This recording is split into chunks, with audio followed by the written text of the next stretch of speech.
While my mind is jacked in, I'm walking around experiencing 1937. My body stays here.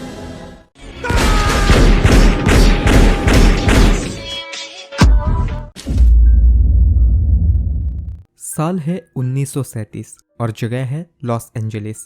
हम देखते हैं कि एक बूढ़ा आदमी जिसका नाम हैनन फुलर है, वो अपने किसी करीबी दोस्त डगलस हॉल के लिए एक खत लिख रहा था। इस लेटर में फुलर दुनिया के बारे में एक बड़ी ही चौंका देने वाली बात का खुलासा करता है। खत लिखकर होने पर फुलर उस लेटर को अपने विश्वास पात्र बारटेंडर एस्टर के हाथ में सौंपते हुए उसे ये खत डगलस को देने के लिए कहता है।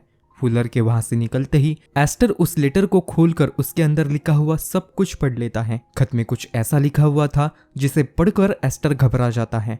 इसके बाद वो अपनी कार लेकर किसी जगह पर जाने के लिए निकलता है। वो एक सुनसान रास्ते पर चल रहा था जहां पर उसके सिवा कोई भी दिखाई नहीं दे रहा था। उसे एक पॉइंट पर आगे न जाने की चेतावनी लिखा हुआ बोर्ड दिखता है, लेकिन वो उस वार्निंग को सीरियसली ना लेते हुए आगे बढ़ना जारी रखता है। अपनी मंजिल पर पहुंचकर एस्टर कार से नीचे उतरता है।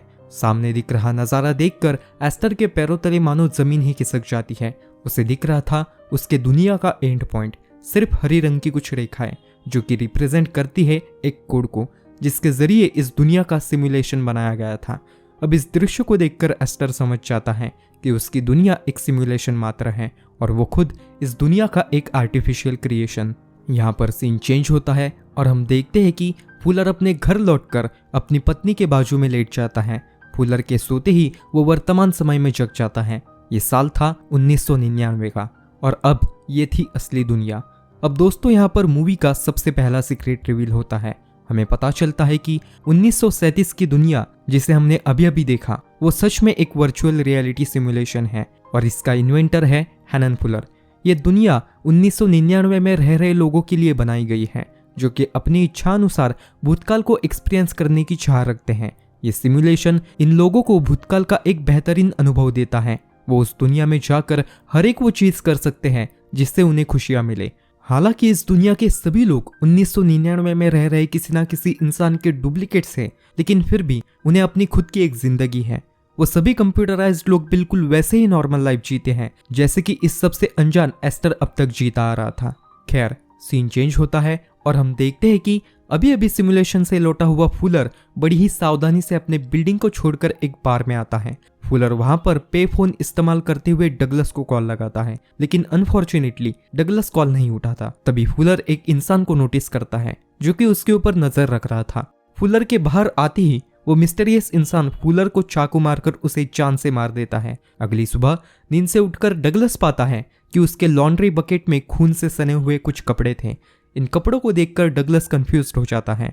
वो इस सिचुएशन को समझता उससे पहले ही उसे एलएपीडी से डिटेक्टिव मैकबेन का कॉल आता है जो कि उसे बताते हैं कि उसके मेंटोर हैनन फुलर का मर्डर हो गया है। इसके बाद डगलस डिटेक्टिव मैकबेन से मिलने के लिए चला जाता है। डिटेक्टिव मैकबेन डगलस से कहते हैं, मुझे पता है कि तुम्हारा फुलर से कुछ ज्यादा ही क्लोज रिलेशन था, इतना कि फुलर ने तुम्हें अपने एक बहुत ही अहम futuristic project the virtual reality simulation of 1937 में शामिल कर लिया था। डिटेक्टिव मैकबेन आगे कहते हैं, क्योंकि तुम ही एक ऐसे इंसान हो जिसे मरने से पहले फुलर ने कांटेक्ट करने की कोशिश की थी, इसलिए तुम इस मर्डर के प्राइम सस्पेक्ट बनते हो। डिटेक्टिव मैकबेन और डगलस बात कर ही रहे थे कि अचानक ही रूम में फुलर की बेटी एंटर करती है। डगलस के पूछने पर वो बताती है कि वो फुलर की इकलौती बेटी जेन है जो कि अपने पिता की मौत की खबर मिलते ही पेरिस से लौट आई है। मैकबेन को जेन से पूछताछ करनी थी, इसलिए डगलस इन दोनों को अकेला छोड़कर खुद वीआर सिमुलेशन लैब में एंटर करता है। वहां पर वो अपने साथी कर्मचारी जेसन विटनी से बात करने के बाद घर वापस लौट आता है। घर लौटने पर डगलस पिछली रात सिस्टम द्वारा रिकॉर्ड किए हुए वॉइस मैसेजेस एक एक कर सुनने लगता है। इनमें से एक वॉइस मैसेज हैनन फुलर का भी था जिसमें फुलर कह रहा था कि उसने कुछ अविश्वसनीय और अकल्पनीय चीज पाई है। वो चीज क्या है उसके बारे में उसने 1937 के वर्चुअल रियलिटी सिमुलेशन के अंदर एक खत लिखकर उसका खुलासा किया है। वो डगलस को उस खत को एस्टर के पास से कलेक्ट करने के लिए कहता है। अब इस रिकॉर्डेड मैसेज को सुनकर डगलस सीधे वीआर सिमुलेशन लैब चला जाता है। वो वहां पहुंचकर अपने साथी कर्मचारी जेसन विटनी को इस बारे में बताता है। आगे वो जेसन विटनी से 1937 वीआर सिमुलेशन के अंदर उसे भेजने की रिक्वेस्ट करता है। जेसन डगलस की रिक्वेस्ट एक्सेप्ट करते हुए उसे 1937 वीआर सिमुलेशन में भेजने की प्रक्रिया शुरू कर देता है। डगलस इस वीआर सिमुलेशन में जॉन फर्ग्यूसन नामक एक व्यक्ति की बॉडी पजेस कर लेता है। फर्ग्यूसन एक बैंक में क्लर्क है और चूंकि डगलस को इस काम के बारे में जरा भी नॉलेज नहीं है, इसलिए वो शुरुआत में थोड़ा कंफ्यूज्ड हो जाता है। लेकिन जैसे तैसे वो अपने आप को संभाल कर बैंक से छुट्टी लेकर उस आदमी से मिलने के लिए जाता है जिसकी बॉडी पिछली रात हैनन फुलर ने पजेस की थी। इस इंसान का नाम था ग्रीसन। ग्रीसन अपनी दुनिया का एक हिस्टोरियन है। डगलस उसे उस लेटर के बारे में पूछता है जो कि उसने कल रात लिखा हुआ था, लेकिन सरप्राइजिंगली ग्रीसन कहता है कि कौन सा लेटर, मुझे किसी लेटर वेटर के बारे में याद नहीं है। अब दोस्तों यहाँ पर इस बात से हमें यह पता चलता है कि अगर कोई इंसान अपनी डुप्लीकेट की बॉडी यूज करने के बाद उसे छोड़ दे तो उस डुप्लीकेट को दूसरे दिन उसके साथ क्या हुआ था या फिर उसने पोजीशन में क्या क्या किया था, ये कुछ भी याद नहीं रहता। एनीवेज, अब हम देखते हैं कि डगलस अपने सवालों के जवाब ढूंढने के लिए बारटेंडर एस्टर के पास आता है। वो एस्टर से पूछता है कि क्या किसी ने तुम्हारे पास मेरे लिए कोई लेटर छोड़ा था, जिस पर झूठ बोलते हुए एस्टर कहता है नहीं, मेरे पास किसी ने कोई लेटर नहीं छोड़ा। एस्टर की इन बातों को सुनकर डगलस और भी ज्यादा कंफ्यूज्ड हो जाता है। वो किसी नतीजे पर पहुंच पाता उससे पहले ही उसकी तबीयत खराब होने लग जाती है। वो खुद को संभालने के लिए वॉशरूम चला आता है। सडनली वो फ्लोर पर गिरकर बेहोश हो जाता है और हम उसे वर्तमान समय यानी कि 1999 में जगते हुए देख पाते हैं। जेसन डगलस को बताता है कि उसने रिकमेंडेड टाइम से कुछ ज्यादा ही वक्त वीआर सिमुलेशन में बिताया, जिसके चलते सर्वर्स ग्लिच होने लग गए और एज ए रिजल्ट तुम्हारी तबीयत खराब हो गई। इसी बीच 1937 के वीआर सिमुलेशन में हम देख पाते हैं कि जॉन फर्ग्यूसन, जिसकी बॉडी अभी अभी डगलस ने पजेस की थी, वो वॉशरूम से बाहर आकर एस्टर से बात करने लगता है। उसकी बातों से यह साफ जाहिर था कि अभी अभी उसके साथ क्या हुआ है और वो यहाँ पर कैसे पहुंचा, उसके बारे में उसे कुछ भी याद नहीं है।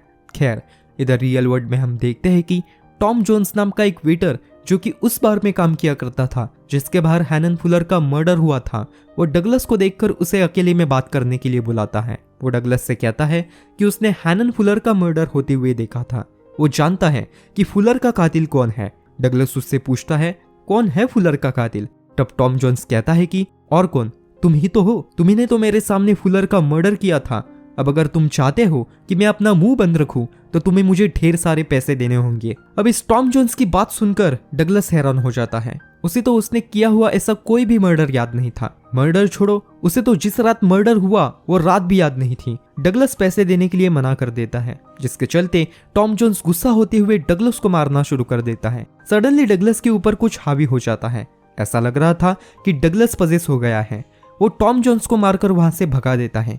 इस पॉइंट पर डगलस बहुत ही भ्रमित हो गया था। किस पर भरोसा करे और किस पर ना करे उसे कुछ भी समझ नहीं आ रहा था। खैर, यहाँ पर सीन चेंज होता है और हम देखते हैं कि डगलस फुलर की बेटी जेन को डिनर पर लेकर आया हुआ था। इधर डगलस उसके साथ घटित हो रही हर एक घटना जेन को बताता है। जेन डगलस को सजेस्ट करती है कि इन सब बातों से दूर रहना ही तुम्हारे लिए अच्छा रहेगा। अब मूवी के इस पॉइंट पर हम समझ पाते हैं कि डगलस और जेन एक दूसरे को पसंद करने लग गए हैं। डिनर करने के बाद डगलस घर लौट आता है।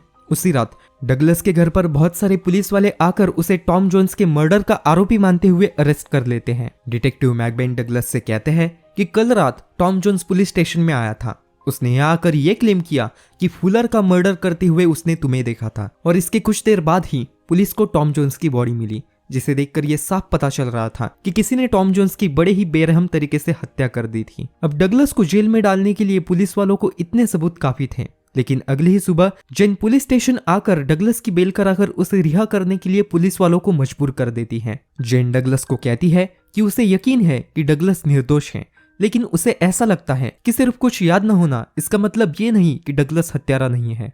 अब जेन की इन बातों को सुनकर डगलस और भी ज्यादा कंफ्यूज्ड होने लग जाता है। अपने सवालों के जवाब जानने के लिए वो सीधा वीआर सिमुलेशन लैब जाकर अपनी अंतर चेतना 1937 में रह रहे जॉन फर्ग्यूसन के अंदर ट्रांसफर कर लेता है। इसके बाद डगलस सीधा उस होटल पर आता है जहां पर एस्टर काम किया करता था। डगलस को देखकर एस्टर बेसमेंट की तरफ भागता है। एस्टर का पीछा करते हुए डगलस भी बेसमेंट में पहुंचता है। एस्टर डगलस को गन पॉइंट पर लेकर उससे पूछता है कि आखिरकार ये चल क्या रहा है। डगलस अनजान बनने की कोशिश करता है, लेकिन एस्टर कहता है मुझे पता है कि ये दुनिया सिर्फ एक वर्चुअल रियलिटी सिमुलेशन है। मैंने हैनन फुलर का तुम्हारे लिए लिखा हुआ लेटर उसी दिन पढ़ लिया था जिसमें इस दुनिया का एंड पॉइंट लिखा हुआ था। जहाँ पर कोई भी नहीं जाता। मैंने वहाँ जाकर अपनी आंखों से सिमुलेशन की बॉर्डर्स देखी है। अब यहाँ पर डगलस सोच में पड़ जाता है कि आखिरकार फुलर इस सिमुलेशन की लिमिटेशंस इतनी खुफिया क्यों रखेगा, क्योंकि उसे और डगलस दोनों को ही सिमुलेशन की बाउंड्रीज अच्छे से पता थी। डगलस कुछ कह पाता उससे पहले ही एस्टर डगलस को लोगों के दिमाग से खेलने के लिए मारना शुरू कर देता है। वो डगलस को पूल में गिराकर डुबाने लगता है। डगलस अपनी लाइफ के लिए मौत से फाइट कर रहा था। इधर रियल वर्ल्ड की वीआर लैब में डगलस का रियल सेल्फ भी डूबता हुआ प्रतीत हो रहा था। फॉर्चुनेटली उसी वक्त वहां पर जेसन आकर डगलस को सिमुलेशन से बाहर निकालता है। इसके बाद डगलस जेन से मिलने के लिए उसके होटल जाता है, जहां पर उसे पता चलता है कि जेन आज ही इस होटल को छोड़कर चली गई है। वहां पर जेन से मिलने के लिए डिटेक्टिव मैकबेन भी आए हुए थे, जिनकी मुलाकात डगलस से होती है। डिटेक्टिव मैकबेन डगलस के पास एक बहुत ही चौंका देने वाला खुलासा करते हैं। वो कहते हैं कि उनकी रिसर्च के मुताबिक हैनन फुलर को कोई भी लड़की नहीं है। इतना ही नहीं बल्कि जेन फुलर नाम की कोई भी लड़की एलए में एग्जिस्ट ही नहीं करती। कुछ समय बाद डगलस होटल ड्राइवर को रिश्वत देकर उसे उस जगह का पता मांगता है जहां पर उसने आखिरी बार उस महिला को छोड़ा था, जो कि जेन फुलर होने का दावा कर रही थी। वहां पहुंचने पर डगलस की मुलाकात नताशा मोलिनारो नाम की एक लड़की से होती है, जो कि एक सुपरमार्केट में कैशियर थी। अब दोस्तों मूवी इस पॉइंट पर एक शॉकिंग टर्न ले लेती है। नताशा मोलिनारो जेन फुलर का एक डुप्लीकेट वीआर कैरेक्टर है। नताशा डगलस को पहचानने से इनकार कर देती है। उसे डगलस के साथ बिताया हुआ एक पल भी याद नहीं था। अब इस बात को सुनकर डगलस का सामना एक बड़े ही चौंका देने वाली बात से होता है कि उसकी दुनिया, जो कि 1999 के लॉस एंजलिस में बेस्ड है, वो भी सिर्फ एक दूसरा वर्चुअल रियलिटी सिमुलेशन वर्ल्ड है। इस बात की एक और बार पुष्टि तब होती है जब डगलस अपनी कार लेकर उस जगह पर पहुंचता है जहां पर आमतौर पर कोई नहीं जाता था। वो वहां जाकर अपनी इस दुनिया की बाउंड्रीज को देखता है, जो कि सिर्फ कुछ हरी रेखाएं थी, जो कंप्यूटर प्रोग्राम या फिर कहे तो कोड को रिप्रेजेंट करती है। फिल्म की शुरुआत में इस दुनिया के हैनन फुलर ने इसी बात को एक्सप्लेन करने हेतु डगलस के लिए खत लिखकर एस्टर के पास दे दिया था कि ये दुनिया भी रियल नहीं है। मीनवाइल डिटेक्टिव मैकबेन नताशा के सुपरमार्केट में आकर उससे पूछताछ करने लग जाते हैं, लेकिन एज एक्सपेक्टेड नताशा मैकबेन की किसी भी बात को समझ नहीं रही थी। नताशा का ये बिहेवियर देखकर मैकबेन को भी एहसास होता है कि इस दुनिया में कुछ तो गलत बात है। मैकबेन के जाते ही नताशा के रियल लाइफ कैरेक्टर जेन फुलर फिर एक बार नताशा की बॉडी पजिस कर डगलस को कांटेक्ट करती है। वो डगलस को मिलने के लिए बुलाकर उसे सब कुछ बताने का प्रॉमिस करती है। कुछ ही देर बाद जब डगलस और जेन मिलते हैं तब वो ये बात रिवील करती है, ऐसे हजारों वर्चुअल रियलिटी सिमुलेशंस है, लेकिन उन हजारों सिमुलेशंस में बस यही एक ऐसा सिमुलेशन है जिसके अंदर एक और सिमुलेशन मौजूद है। असली दुनिया ना तो 1937 में है और ना ही 1999 में। असली दुनिया मौजूद है 2024 में, जहां जेन सचमुच के हैनन फुलर की बेटी है। वो आगे कहती है, हाँ ये बात सच है कि तुम्हारे हाथों ही इस दुनिया के फुलर का मर्डर हुआ था, लेकिन यह बात भी उतनी ही सच है कि इसमें तुम्हारा कोई भी फॉल्ट नहीं है। तुम्हें एक यूजर के द्वारा कंट्रोल किया जा रहा था, जो और कोई नहीं बल्कि मेरा रियल लाइफ हस्बैंड डेविड है। जेन आगे कहती है कि डेविड पहले ऐसा नहीं था, लेकिन वक्त जैसे जैसे बीतता गया वो एक साइकोटिक आदमी बनता चला गया। वो अपने पर्सनल लाइफ की भड़ास निकालने के लिए इस वीआर सिमुलेशन में इंटर कर लोगों को मारने लग गया, और इसी के चलते एक दिन उसने मेरे पिता का सिमुलेशन में तुम्हारे हाथों कत्ल कर दिया और इल्जाम लग गया तुम्हारे ऊपर।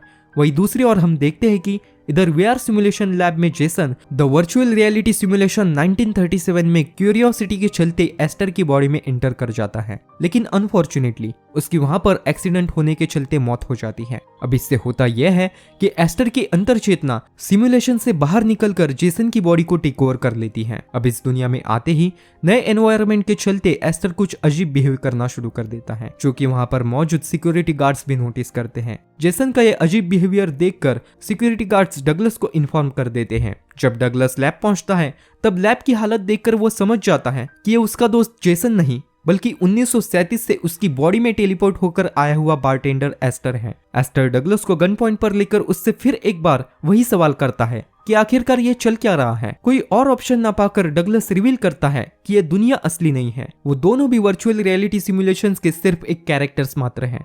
आगे डगलस एस्टर को उस जगह लेकर जाता है जहां पर उसका जन्म हुआ था, यानी कि कंप्यूटर लैब में। वहां पर आते ही एस्टर को अच्छा फील होने लग जाता है, लगी भी क्यों ना ये जगह उसके लिए फैमिलियर जो थी। सडनली डगलस का रियल लाइफ कैरेक्टर डेविड उसकी बॉडी पजेस कर लेता है। वो डगलस की बॉडी पर कंट्रोल पाते ही सबसे पहले एस्टर को उसी के गन से शूट कर मार डालता है। उसके बाद उसे डगलस के अपार्टमेंट में उसकी रियल लाइफ वाइफ जेन फुलर, जो कि फिलहाल नताशा की बॉडी में थी, वहां पर मिलती है। जेन को डगलस के साथ पाकर डेविड को गुस्सा आता है, जिस वजह से वो जेन को मारने की कोशिश करने लग जाता है। इससे पहले कि वो जेन को मारता, वहां पर डिटेक्टिव मैकबेन अपीयर्ड होते हैं। डिटेक्टिव मैकबेन तुरंत ही डेविड को शूट कर उसे मार डालते हैं। जी हाँ, तो अब यहाँ पर आखिरकार मौत किसकी हुई, डगलस की या डेविड की? इस सवाल का जवाब जानने के लिए थोड़ा और वक्त आपको रुकना होगा। Welcoming back to the story. न जाने कैसे, लेकिन डिटेक्टिव मैकबेन को इस बात का पता चल गया था कि ये दुनिया असली नहीं है, बल्कि एक वीआर सिमुलेशन है, और इसी वजह से उन्हें डेविड या यूं कहूं कि डगलस के ऊपर गोली चलाने में जरा सी भी हिचकिचाहट नहीं हुई। आगे डिटेक्टिव मैकबेन जेन फुलर से कहते हैं, चली जाओ यहाँ से और वापस कभी इस दुनिया में लौट कर मत आना। यहाँ पर सीन चेंज होता है और हम पहुंच जाते हैं 2024 के लॉस एंजेलिस शहर में, जो कि एक असली दुनिया थी। यहीं से जेन फुलर और उसका पति David the VR simulation of 1999 में एंटर करते थे। हम फिर एक बार डेविड को देख पाते हैं, जो कि थोड़ा कंफ्यूज लग रहा था। डेविड कंफ्यूज लग रहा था, इसका कारण यह है कि वो डेविड था ही नहीं, क्योंकि वो था 1999 से इस दुनिया में पहुंचा हुआ डगलस हॉल। अब चूंकि डेविड की 1999 के वीआर सिमुलेशन में मौत हो गई थी, तो इससे होता यह है कि डगलस की अंतर चेतना 2024 में बैठे हुए उसके रियल लाइफ किरदार डेविड के साथ एक्सचेंज हो जाती है, बिल्कुल उसी तरह जैसे कि एस्टर की हुई थी। फाइनली अब डगलस रियल वर्ल्ड में था, और वो भी अपनी पसंदीदा साथी जेन फुलर के साथ। जेन डगलस को उसे उसकी दुनिया का असली रूप दिखाने के लिए बालकनी में लेकर आती है, जहां पर वो इस हाईटेक वर्ल्ड को देखकर हैरान तो था, लेकिन उसे इस बात की खुशी थी कि इस रियल वर्ल्ड में फुलर जिंदा था। बस इसी के साथ ये फिल्म यहीं पर एंड होते होते हमें एक और शॉक देते हुए चली जाती है। ये शॉक ये था कि फिल्म के एंड होते ही वीडियो ग्लिच करने लग जाता है, जो कि हमारे लिए एक हिंट थी कि ये दुनिया भी एक द वर्चुअल रियलिटी सिमुलेशन ही है। अब यहाँ तक रुके ही हो तो इसका मतलब यह है कि तुम्हें वीडियो पसंद आ गई है, तो वेट किस बात का कर रहे हो? वो नीचे दिख रहा सब्सक्राइब बटन अब तो दबा दो मेरी जान। तो दोस्तों, आज के लिए बस इतना ही। मैं मिलता हूँ आपसे अगली वीडियो में किसी और कहानी के साथ। तब तक के लिए अलविदा।